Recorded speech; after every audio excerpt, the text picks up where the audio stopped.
अस्सलाम वालेकुम। I hope सब ठीक ठाक होंगे और मज़े में अपनी लाइफ गुजार रहे होंगे और बच्चों की समर वेकेशन इन्जॉय कर रहे होंगे, क्योंकि समर वेकेशन जो है वो सिर्फ बच्चों की होती है। ये जो है ये प्रैक्टिकल फैक्ट है।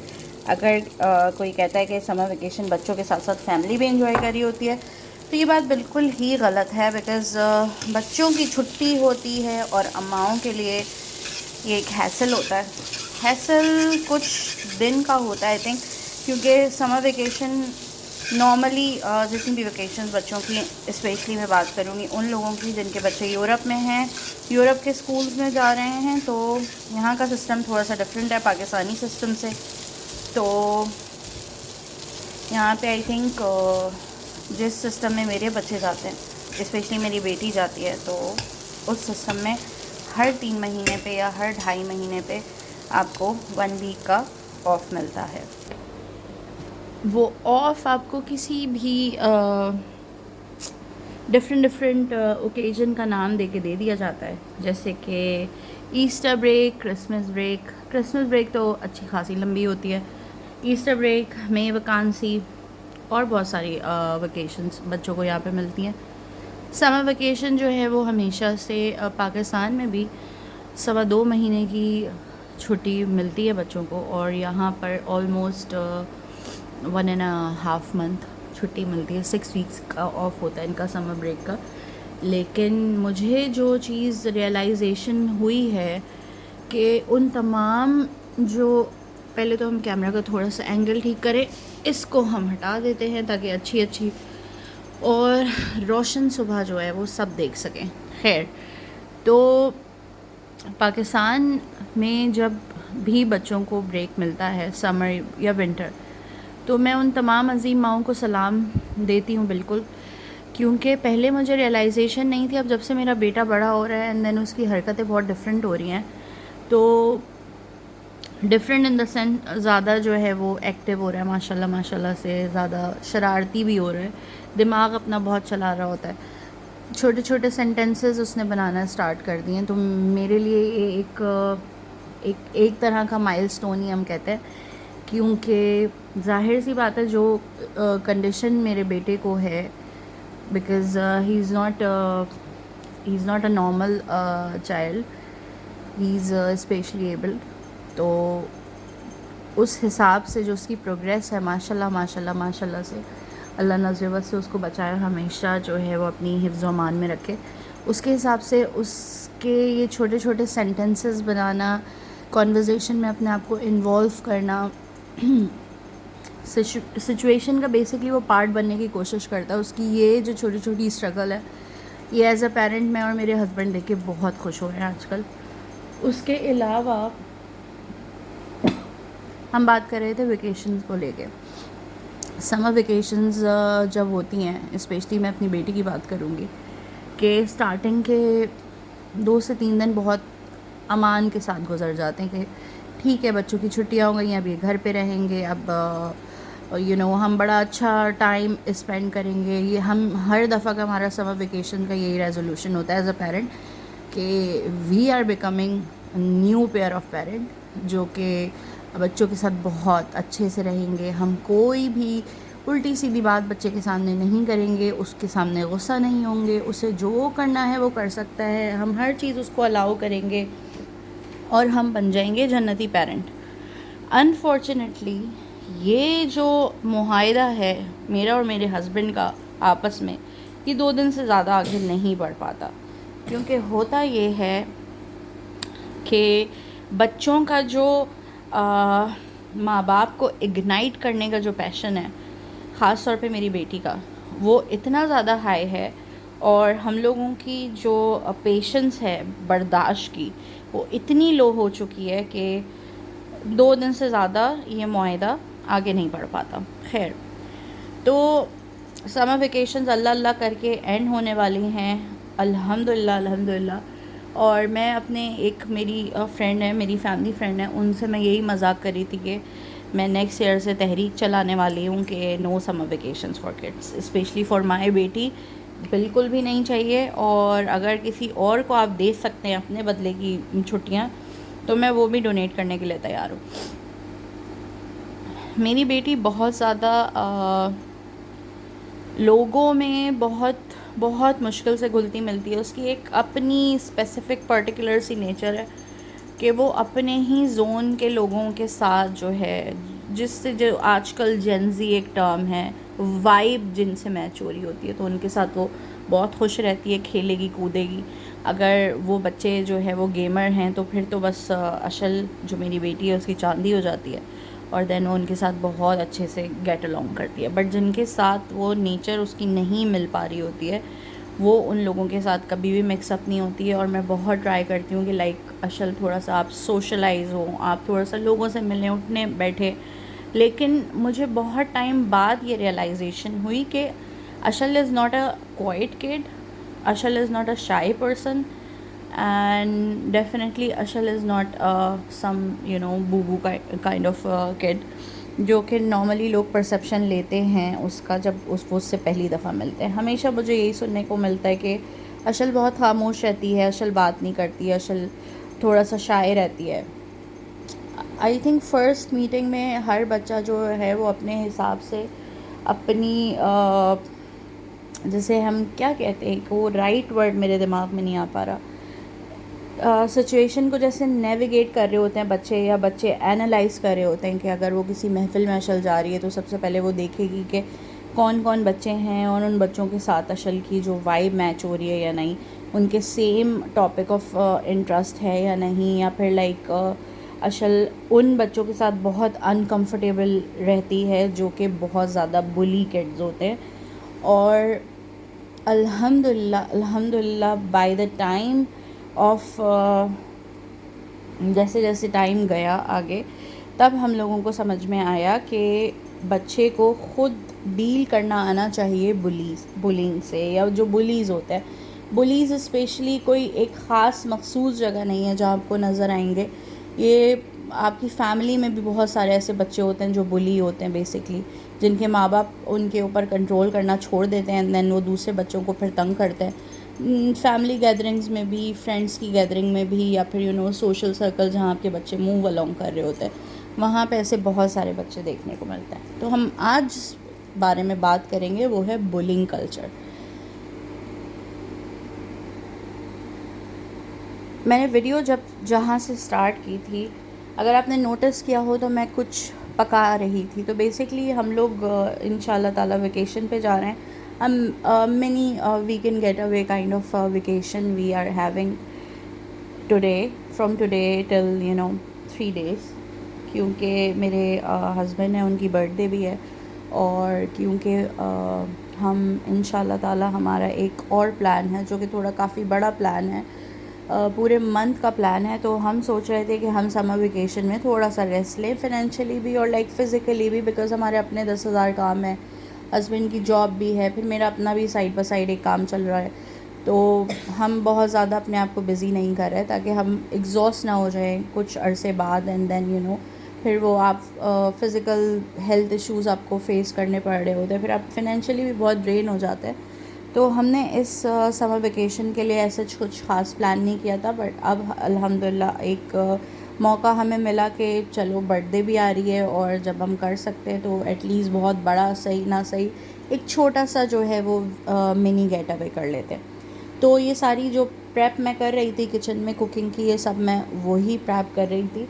मैं रैप्स बना रही हूँ, मैं बच्चों के लिए पिज़्ज़ा बना रही हूँ, अपने और अपने हस्बैंड के लिए हेल्दी वर्जन एक काइंड ऑफ रैप बना रही हूँ, जिसमें मैं बहुत जो रैप्स मैं लेकर आई हूँ वो रेडीमेड है, बेसिकली इट्स प्री मेड।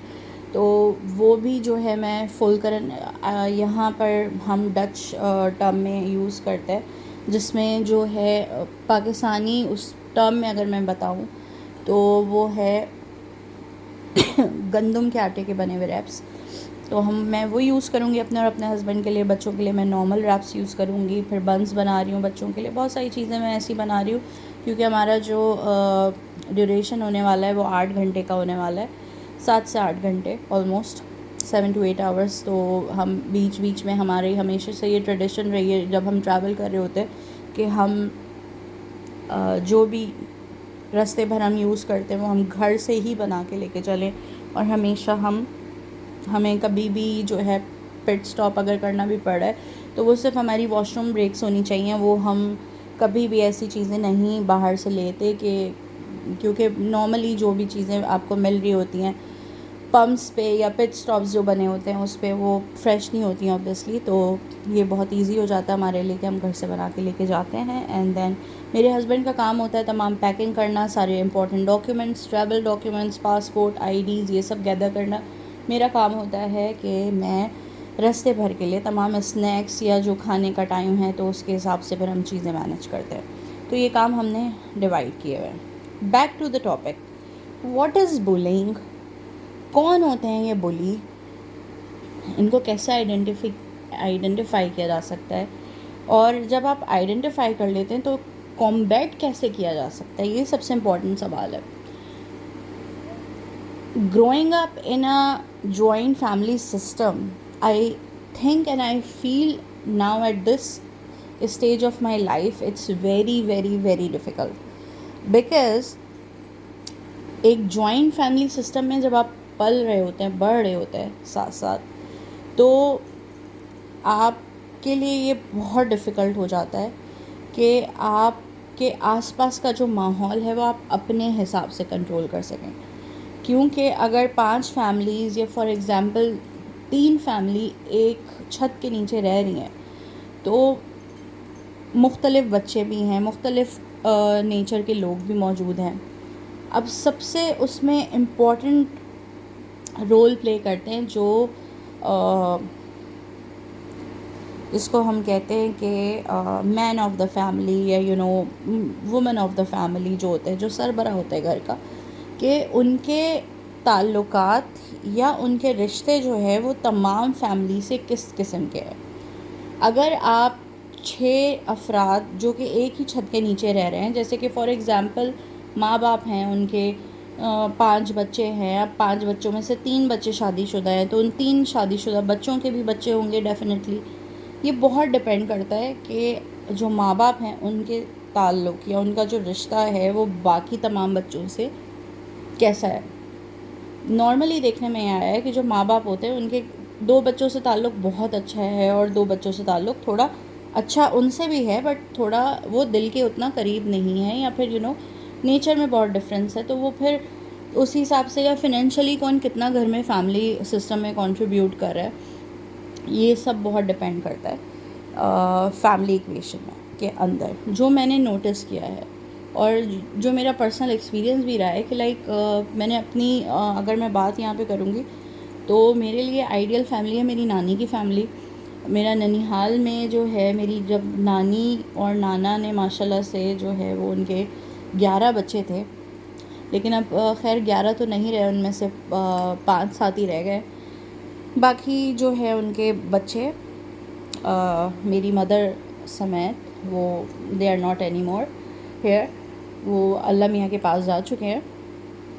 खैर, तो मेरी जो ग्रैंड मदर थी, मेरी नानी, जिनको हम अम्मा कहते थे, उनके घर में जब तक हम बड़े हो रहे थे तब तक हमारे 2 मामूओं की शादी हो चुकी थी। एंड देन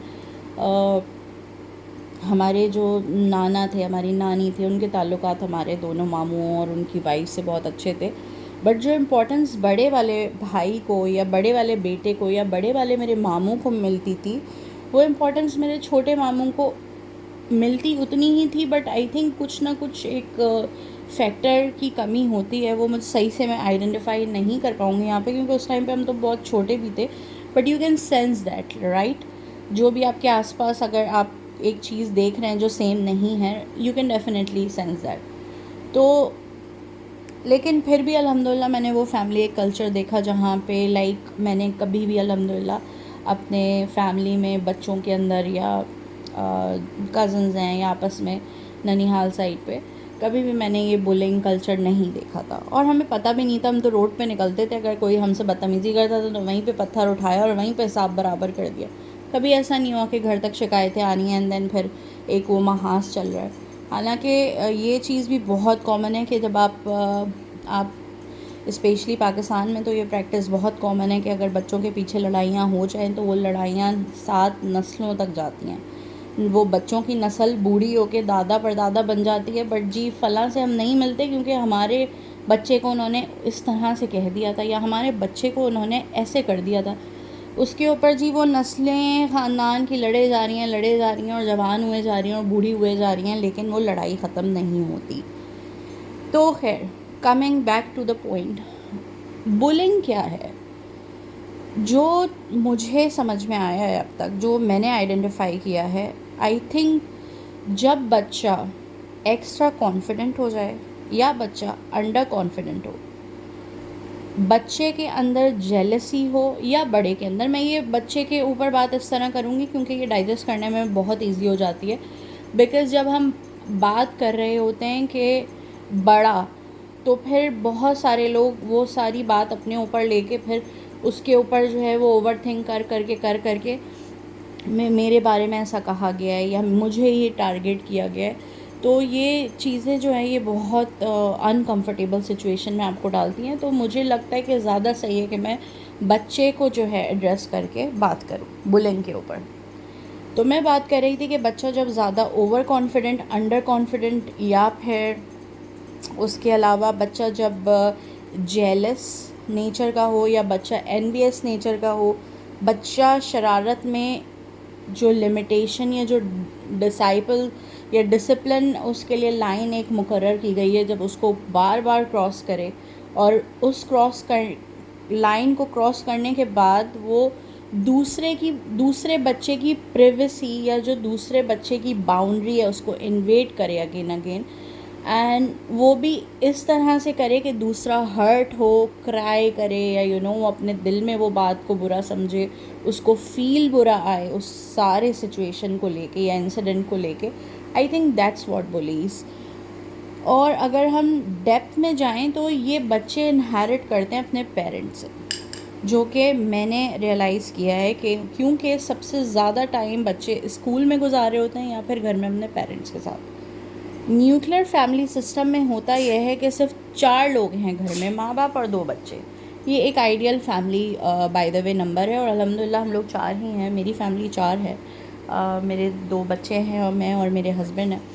तो न्यूक्लियर फैमिली सिस्टम में ये होता है कि जब आपके बच्चे बड़े हो रहे होते हैं तो आप उन्हें अपने हिसाब से उनका ब्रॉटअप करते हैं। जो चीज़ें आपको समझ में आती हैं कि भाई ये चीज़ें मेरे बच्चे के अंदर होनी चाहिए, एज अ ह्यूमन बीइंग मैं ये नेचर अपने बच्चे को दे रहा हूँ या डेवलप कर रहा हूँ, तो वो आप अपने हिसाब से डिज़ाइन या ऑल्टर्ड करते हैं। इसे ऑल्टर्ड इंजीनियरिंग भी कहा जाता है।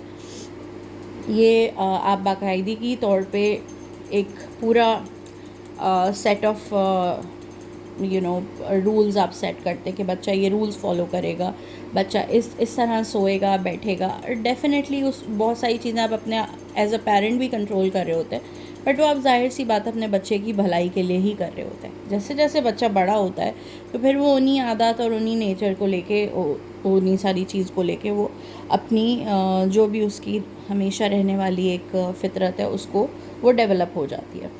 तो न्यूक्लियर फैमिली सिस्टम में ये अपर हैंड पेरेंट्स को होता है डेफिनेटली। जॉइंट फैमिली सिस्टम में बच्चा आपके अंडर तो है, आपने पैदा तो किया है, बट जाहिर सी बात है बच्चा फिर बहुत और जगहों से इन्फ्लुएंस ले रहा होता है, जो कि बाज़ दफ़ा बहुत अच्छा भी होता है और बाज़ दफ़ा बहुत बुरा भी होता है। Blessing in disguise I think इसी सिचुएशन के लिए कहा गया है कि जब बच्चा अच्छी चीज़ नमाज, कुरान या इस तरह की बहुत इस्लामी चीज़ें जो अडॉप्ट कर रहा होता है, वो डेफ़िनेटली अपने ग्रैंड पेरेंट्स से, या अगर घर का माहौल बहुत इस्लामी है तो वो अडॉप्ट कर रहा होगा। लेकिन घर का माहौल अगर बहुत अजीब सा है, घर के माहौल की फ़ितरत ठीक नहीं है, एक दूसरे की बुराइयाँ होती हैं कंटिन्यूसली, एक दूसरे के ऊपर कैरेक्टर असैसिनेशन होती रहती है, या फिर वो जो एक चालबाजी वाली जो फ़िज़ा है या एक एनवियस फ़िज़ा जो होती है जिसमें जेलसी का भी अंसर है, जिसमें हर वक्त एक बुरा है और एक बहुत अच्छा है, तो वो चीज़ें बच्चे बहुत जल्दी अडॉप्ट करते हैं। आई थिंक बच्चों के ऊपर उनका बहुत इन्फ्लुएंस होता है और ऐसे ही बच्चे फिर वही चीज़ें अडॉप्ट करके बुलिंग कल्चर का सबसे स्ट्रॉन्ग पिलर बनते हैं। फिर वो समझते हैं वो, और इवन मुझे बच्चों के ऊपर अफसोस भी ये हो रहा होता है कि उन्हें समझ नहीं आ रहा होता कि वो किस तरह दूसरे बच्चों को डैमेज कर रहे होते हैं। लेकिन अगर आसपास कोई समझदार बंदा है तो वो समझ जाता है और वो उसको उसी तरह से डील करता है। इसकी एग्ज़ाम्पल मैं इस तरह से दूंगी कि अगर जैसे मैं ये फॉर एग्ज़ाम्पल मैं कॉन्टेक्स्ट में बात कर रही हूँ, तो जैसे एक गैदरिंग है, अब एक कम्युनिटी है, ठीक है, उस कम्युनिटी में 8 फैमिलीज़ है, या फॉर एग्ज़ाम्पल 10 फैमिलीज़ हैं, 10 फैमिलीज़ के बच्चे मिला जुला के हो गए कोई 20-21 बच्चे। 20-21 बच्चों में से 2 बच्चे ऐसे हैं जो कि लेट्स से फॉर अ सेक के वो बुली बच्चे हैं, दोज आर बुली किड्स। तो अब जब भी कोई फैमिली गैदरिंग होगी, आप जाएंगे फैमिली गैदरिंग में, आप अपने बच्चे को सब समझा बुझा के लेके जाएंगे कि बेटा आपने ऐसे बिहेव करना है, सर्टेन मैनर्स का आपने वो करना है, आपने कोई भी ऐसी बात नहीं करनी है जिससे पेरेंट्स आपके एम्बेरस हों गैदरिंग में। आपका बच्चा जाता है, बट वो 2 जो बच्चे हैं ना, उनको हर तरफ से लाइमलाइट चाहिए। अब आपका बच्चा जा रहा है उनके साथ गेट अलॉन्ग करने, मिंगल करने, वो खेलना चाह रहा है, लेकिन वो बच्चे ना तो उसे खेलने दे रहे हैं, ना जो है वो बच्चे चाह रहे कि दूसरे बच्चों की अटेंशन आपके बच्चे पे आए। वो सारी स्पॉटलाइट उन 2 बच्चों पे रहनी चाहिए। अब इससे होता ये है कि जो आपका बच्चा है, जिसको आप ऑलरेडी बहुत सेंट अब्दुल्ला बना के लेके गए होते हैं और बहुत समझा के लेके गए होते हैं, वो वैसे ही अपने एक आई थिंक एक अपने पर्टिकुलर अवतार में होता है। अब जब वहाँ जाके वो ये सिस्टम देखता है कि, या तो इस एग्जाम्पल को हम थोड़ा सा और एक्सप्लेन करते हैं कि अगर आप एक फैमिली गैदरिंग में गए और एक बच्चा बहुत ही गुड बुक्स में है, हर किसी का वो फेवरेट बच्चा है कि जी फला बच्चा तो जानू बच्चा है, वो मतलब बहुत प्यारा है, उसके पेरेंट्स उसकी हर वक्त तारीफ़ करते रहेंगे, ये तो इतना प्यारा बच्चा है, ये तो ऐसे करता है, ऐसे कर लेता है, ये तो बच्चा चांद भी तोड़ के ले आता है, तारे भी तोड़ के ले आता है, ये बच्चा जो है सब्जियां घर में उगा लेता है, ये बच्चा जो है वो फार्मिंग कर लेता है, ये बच्चा हर दुनिया का काम कर लेता है। एंड एज अ पेरेंट आपको पता है कि ये सब झूठ है, मतलब जाहिर सी बात है, एक हाइप क्रिएट की जा रही है, बट आप कुछ भी नहीं कर सकते। उस वक्त आपको एज अ पेरेंट बहुत थोड़ा सा लो भी फील होगा। आप कहेंगे कि यार इसका बच्चा सब कुछ कर लेता है, हमारे बच्चे में क्या कमी है, जबकि आपका बच्चा अपने नेचुरल पेस पे बिल्कुल सही चल रहा है, उसकी एक नेचुरल ग्रोथ है। आपका बच्चा आर्टिफिशियल नेस से बहुत दूर है, आप उसको बिल्कुल सही से वो कर रहे हैं, उसको आपका बच्चा गुड बुक्स में शामिल है, बट जो बात उस बच्चे के पेरेंट्स ने उसकी हाइप क्रिएट कर दी है, आपका बच्चा उससे मैच नहीं कर सकता। और फिर होता ये कि बुली किड्स गैदरिंग में आपके बच्चे को दूसरे बच्चों के साथ गेट अलॉन्ग नहीं करने देते। उनकी पूरी कोशिश होती है कि स्पॉटलाइट तमाम पेरेंट्स की बच्चों की उन पे हो। एंड फिर आपका बच्चा, जाहिर सी बात है, वो खिसियाहट का भी शिकार हो रहा है, देन उसको अकेलापन भी फील हो रहा है। फिर नॉर्मली बच्चे जो है आपस में बात एक हद तक वो बच्चे बर्दाश्त करते हैं, डील करते हैं डिग्निटी के साथ। उसके बाद वो लड़ाइयाँ होती हैं, and then at the end of the gathering आप डिसाइड करते हैं भाई नेक्स्ट गैदरिंग में जहाँ पे ये बच्चा होगा वहाँ पे मेरा बच्चा नहीं जाएगा। तो फिर एज अ पेरेंट आप ये करते हैं कि जब भी कोई ऐसा म्यूचुअल इन्विटेशन आए जहाँ पे the whole community will be there, आप उस गैदरिंग को 1 या 2 दफ़ा के लिए अवॉइड करेंगे। आप कहेंगे हर इन्विटेशन पे मैंने यस नहीं करना है, मैं फिर ये है कि 3 इन्विटेशन के बाद चौथे इन्विटेशन में जो भी आएगा उसमें चला जाऊँगा बच्चे के साथ, ताकि थोड़ा इनका आमना सामना भी कम हो, मामलात भी इनके कम हो, एंड देन हम भी सुकून से एंजॉय कर पाए। बुलिंग सिर्फ कम्युनिटी में नहीं होती है, फैमिली में बहुत स्ट्रॉन्ग किस्म की बुलिंग होती है। उसके अलावा school system, college, university level पे बुलिंग बहुत ज़्यादा होती है। स्पेशली यूरोप, यूएस वगैरह में तो सुसाइडल रेट्स जो है वो भी इसी वजह से इंक्रीज़ है, क्योंकि जो टीनेजर्स होते हैं या जो बच्चे होते हैं वो बुलिंग नहीं हैंडल कर पाते हैं, and then they only have this option to end their lives by their hands. So ये एक बहुत सैड पार्ट है। लेकिन द सैडेस्ट पार्ट जो मुझे फ़ील होता है, फैमिली बुलिंग, ये इतनी शदीद होती है और हम नहीं समझ पाते जब तक वक्त हमारे हाथ से नहीं गुज़र जाता कि इसका impact as a family, as a बच्चा, या फिर एज अ ग्रोन एडल्ट आप क्या किसी दूसरे पे डाल रहे हैं। और फैमिली बुलिंग में कभी भी, क्योंकि अगर एक बच्चा बुली है तो आप उसको कंट्रोल कर सकते हैं, बट एक पूरा सिस्टम अगर बुली है आप उसको कंट्रोल नहीं कर सकते। You can not control the whole system, जिसका पूरा ज़िंदा रहने का सारा जो है वो सब बुली के ऊपर ही डिपेंड करता है। और family bullying is so manipulative कि आप अर्ली स्टेज में तो डिटेक्ट ही नहीं कर पाते कि आप बुली का शिकार हो रहे हैं। बेसिकली आपको बुली किया जा रहा है।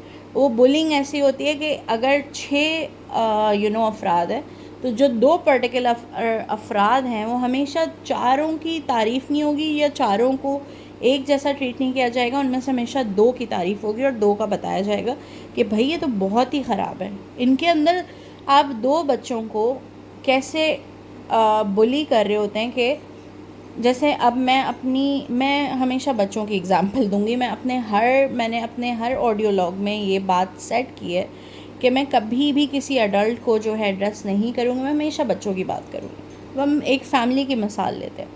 एक फ़ैमिली है जिसमें फॉर एग्ज़ाम्पल 8 बच्चे हैं, ठीक है। अब उन 8 बच्चों में से हर बच्चा एक जैसी नेचर का नहीं है, उसकी नेचर बहुत डिफरेंट है। 8 बच्चों की नेचर 8 बच्चों से बहुत डिफरेंट है, ठीक है। अब जब नेचर डिफरेंट है तो नेचर में बहुत सारी अच्छी बातें भी होंगी, बहुत सारी बुरी बातें भी होंगी, बहुत सारी ऐसी चीज़ें भी होंगी जो आपको एज अ पेरेंट पसंद नहीं आ रही होंगी, बहुत सारी ऐसी चीज़ें भी होंगी जो एज अ पेरेंट या एज अ नॉर्मल पर्सन अगर आप आउटसाइड द फैमिली बॉक्स देखें तो आपको बहुत अच्छी लगेंगी। उन 8 बच्चों को एक ही स्केच के अपॉन ट्रीट करना, उनके साथ बिहेव करना, it's totally wrong. You can not treat 8 के 8 बच्चे इन अ सेम मैनर, ठीक है।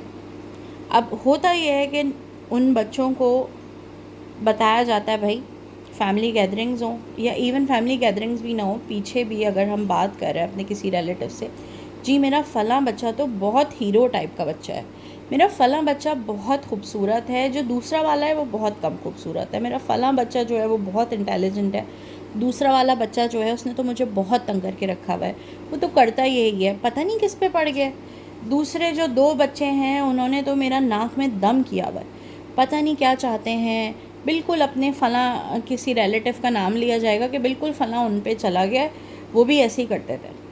अब आप बच्चे की जब पर्सनालिटी बनने का टाइम है, जब बच्चा आपका कुछ बन रहा है, उस टाइम पे आपने उसको वो अटेंशन, वो प्यार, वो जो चीज़ें उसको रिक्वायर्ड थी वो नहीं दी, उसको सेफ़ एनवायरनमेंट नहीं दिया कि वो सही से ग्रो हो सके या सही से। जो दूसरे 2 बच्चे हैं जिनके दाएं और बाएं के फरिश्तों को भी ये ख़बर नहीं होगी कि ये क्वालिटीज़ उनमें हैं, पूरा ख़ानदान उनकी वो क्वालिटीज़ जानता है। पूरा ख़ानदान कहेगा जी फ़लाँ 2 बच्चे तो इतने माशाल्लाह से इतने ज़्यादा ज़बरदस्त हैं वो बच्चे कि वो सब कुछ कर लेते हैं, वो जहाज़ उड़ा लेते हैं वो बच्चे, वो दीवारें रातों रात जो है वो, जैसे याजूज माजूज के लिए एक पर्टिकुलर एग्जांपल दी जाती है कि वो दीवारें चाट के साफ़ कर देंगे, इन बच्चों के लिए एग्जांपल दी जाती है दीवारें खड़ी कर देंगे रातों रात। इतने कैपेबल बच्चे हैं, लेकिन जो बाकी के जो 6 बच्चे हैं वो बिल्कुल ही बेकार हैं। उनके अंदर हर खामी बताई जाएगी, हर खामी। और ये इतना सैड पार्ट मुझे लगता है एक फैमिली इक्वेशन का कि जब आपने बैलेंस अपने घर में ही नहीं रखा, जब आपने इनिशियल स्टेज पे ही बैलेंस नहीं किया, तो फिर आप रिश्तों में बैलेंस कैसे ढूंढ रहे, कैसे ढूंढते हैं बैलेंस, और कैसे चाहते हैं कि आपके रिश्ते हमेशा बैलेंस रहेंगे।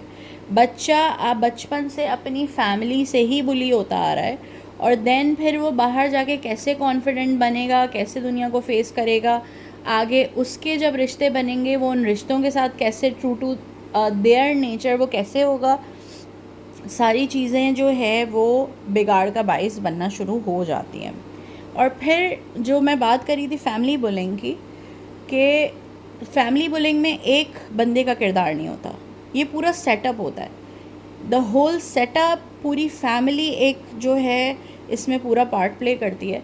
और वो ऐसे होता है कि एक जो बहुत लाइक, अगर मैं एज अ मदर अपनी बेटी के बारे में कोई बात अपनी सिस्टर से करूं, अपने ब्रदर से करूं, या फिर अपनी पड़ोसी से करूं, या फिर अपने अपनी दोस्तों से करूँ, तो वो एक स्टेपल स्टेटमेंट बन जाता है।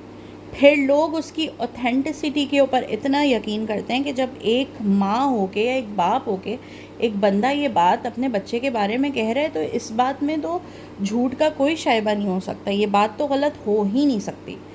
और इस माँ के स्टेटमेंट या बाप के स्टेटमेंट को आप कभी भी क्वेश्चन नहीं करेंगे।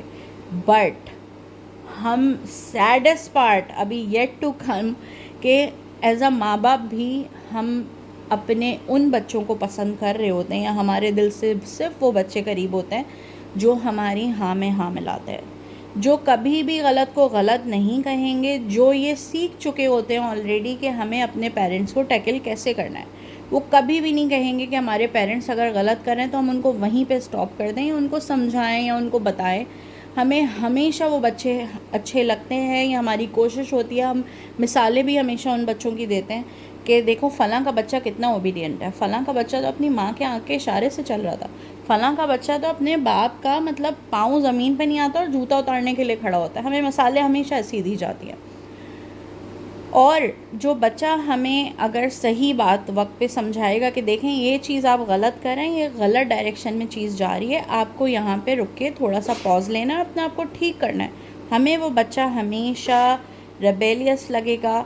हम कहेंगे यार ये बच्चा जो है ये ठीक से नहीं माँ बाप का वो है, हमदर्द है।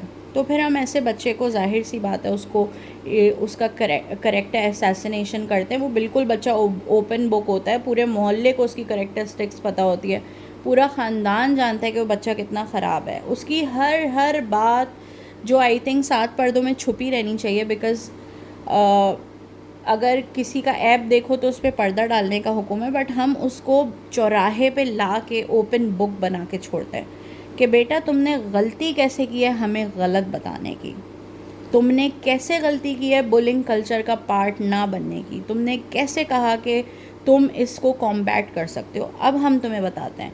तो फिर वो रिवेंज मिशन चलता है, उस बच्चे की पूरी तरीके से करेक्टर असैसिनेशन होती है, उसको और बहुत ज़्यादा चीज़ें जो है उसके लिए मुश्किल कर दी जाती हैं। वो ऑलरेडी पता नहीं किन चैलेंजेस से गुजर रहा हो, बच्चा है, अकेला है, लेकिन नहीं, उसको और मुश्किल से मुश्किल करते जाओ, उसको आइसोलेट कर दो, उसका नाम ख़राब करो, उसकी, अगर वो बच्चा नहीं है, बड़ा हो चुका है, मैरिड है, तो फिर पूरी उसकी फैमिली अंडर स्क्रूटनी आती है।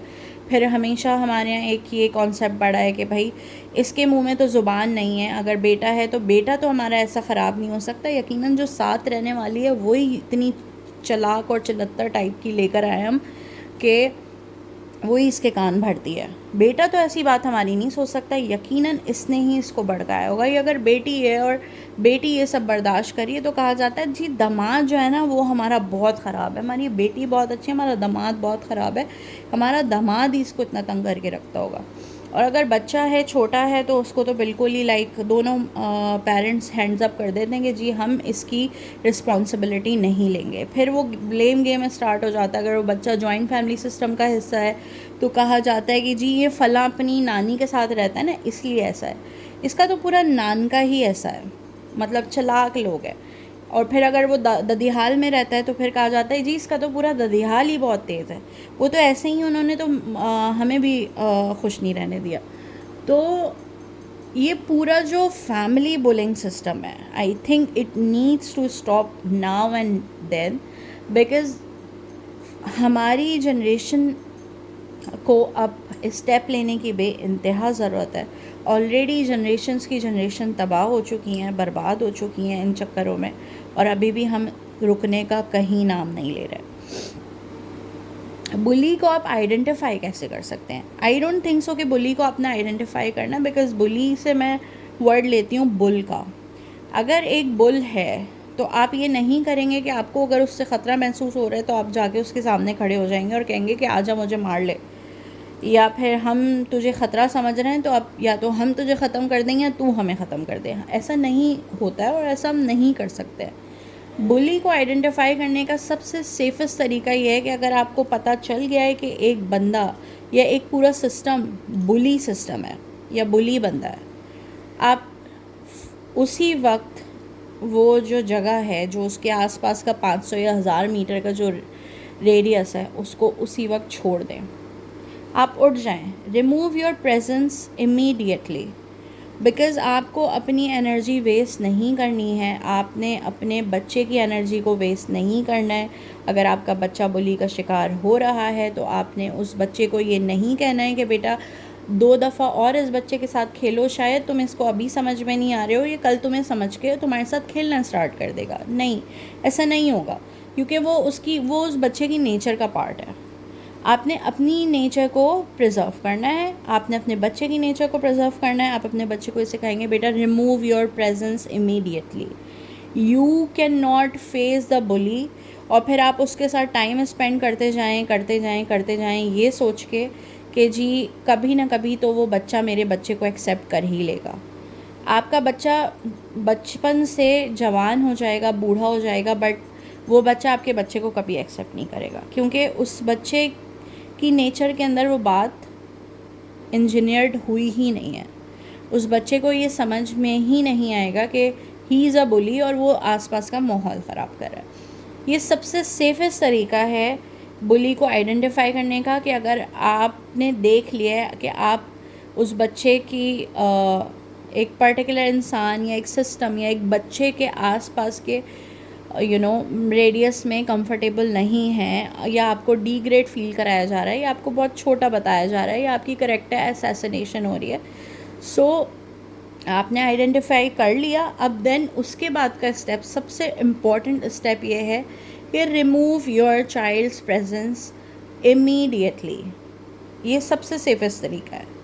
आप कभी भी किसी ऐसे को फेस ना करें कि जब आपको पता हो कि भाई वो जहालत के सारे रिकॉर्ड तोड़ देगा और आपको भी अपने साथ उस गंदगी में बिठा लेगा आराम से, और वो कहेगा कि जो मैं जिस गंदगी में बैठा हुआ हूँ तुम भी उसको एंजॉय करो।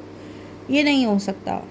तो बेहतर तरीका मुझे सबसे ज़्यादा ये समझ में आया, जो मैंने अपनी बेटी, क्योंकि मैं एक यहाँ पे मेंशन करना चाहूँगी बात, हम लोग करीबन 2 साल पहले नॉर्थ हॉलैंड मूव हुए थे और हमने वहाँ पे अपना लाइफ का पहला घर ख़रीदा। माशाल्लाह से अल्हम्दुलिल्लाह बहुत यंग एज में मेरे हस्बैंड ने घर ख़रीदा था। हम लोग बहुत खुश थे, और वो घर का हाउस नंबर जो है वो बड़ा मेरे लिए, मैं एक बहुत खुश थी। मेरे हस्बैंड ने ऐसा घर ख़रीदा था जिसका हाउस नंबर मेरी ही डेट ऑफ जो मेरा बर्थ ऑफ ईयर है वो था।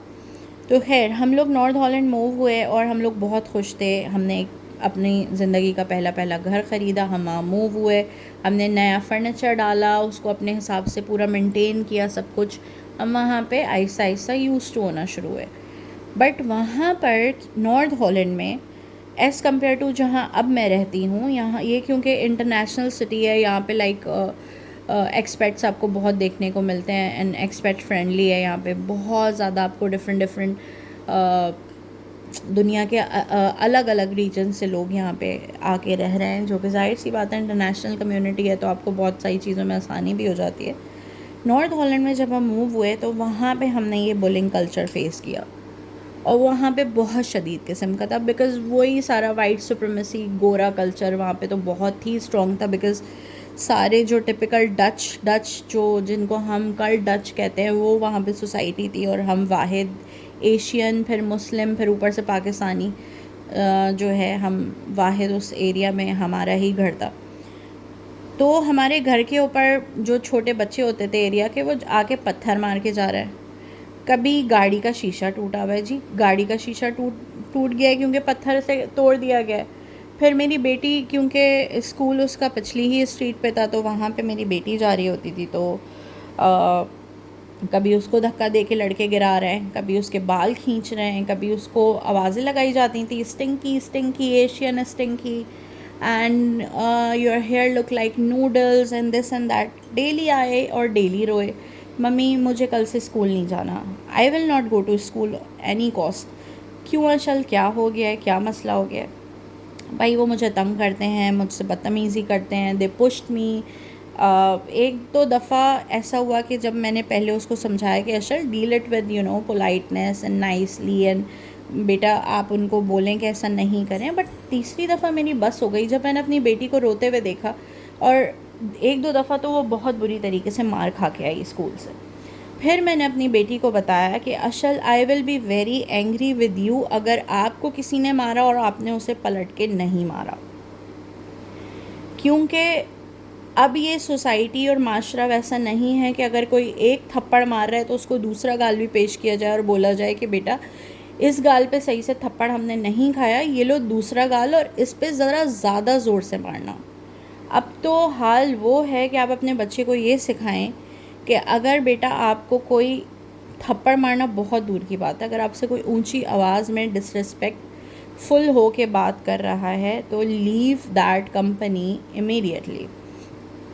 तो मैंने फिर अपनी बेटी को बोला कि अशल देखो, अगर वो तुम्हें मारते हैं और अगर एक बच्चा मार रहा है तो तुम फिर उसकी कंप्लेंट टीचर से करो, अगर टीचर भी इन्वॉल्व नहीं हो रही है, क्योंकि हम ऑलरेडी टीचर को इन्वॉल्व कर चुके थे और टीचर बिल्कुल भी कोई नोटिस लेने पे तैयार नहीं थी।